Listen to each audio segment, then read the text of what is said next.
Jésus était continuellement ajusté, centré par cette vie, et par elle s'assurer des pensées, des besoins et des intentions du Père, car pour lui l'œuvre du Père demandait la connaissance, l'accomplissement de sa volonté, par laquelle il était venu dans ce monde. Je vis par le Père, Jean 6, 57, Jean 4, 34, Jean 6, 38. Aussi travaillait-il dans un état intérieur de continuel repos et ne connut jamais d'agitation fiévreuse. Christ vivait dans la limpidité et la transparence de cette vie. Son âme heureuse demeurait courbée dans la totale soumission, obéissance et dépendance au Père. Nous le voyons dans la déclaration de cette loi, ce que Christ faisait dépendait uniquement de ce qu'il voyait faire. Son service, ses œuvres résultaient de ce que l'Esprit lui révélait du plan de Dieu. Et la révélation lui apportait la vision, l'intelligence spirituelle, non seulement de ce qu'il avait à faire, mais aussi de la façon, des moyens, des ressources du moment. Faisant tout pareillement, et ainsi la vision le gouvernait. Son moi sans péché était un avec la pensée, la volonté de Dieu. Ce qui vient d'être dit concernant Christ, le Fils de Dieu, est applicable à l'Église, qui est son corps.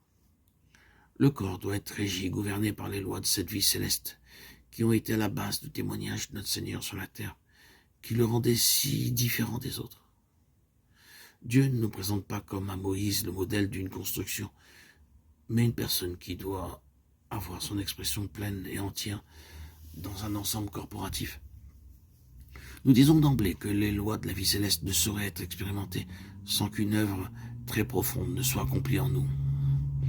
Aussi devons-nous être très clairs sur le point suivant. Être conduit de façon vivante dans son être intérieur par les lois de cette vie demande la révélation de Christ en nous, et par elle l'établissement de sa vie gouvernante et directrice qui nous instruira de ses lois.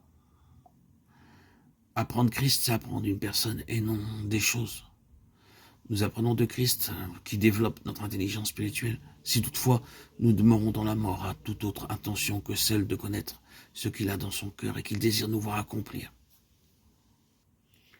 La mesure grandissante de l'expérience des lois de la vie céleste demande que la croix établisse plus pleinement les droits de Christ pour nous rendre plus dépendants.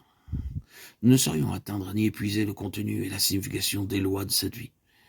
Ainsi, si nous prenons Jean 5, 19, nous l'apprendrons. Notre vie durant, nous ne saurions en atteindre les limites, car s'il en était ainsi, la croix n'aurait plus à agir en nous, ce qui est évidemment impossible.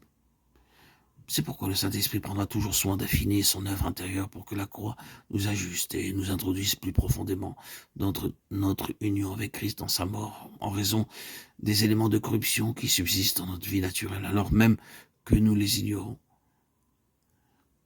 Par la croissance de la révélation de Christ en nous, nous est donnée une connaissance plus définie, plus profonde des lois de cette vie. Quand nous entendons sa voix, nous sommes dans le repos et dans la tranquillité intérieure et aucune incertitude n'est en nous.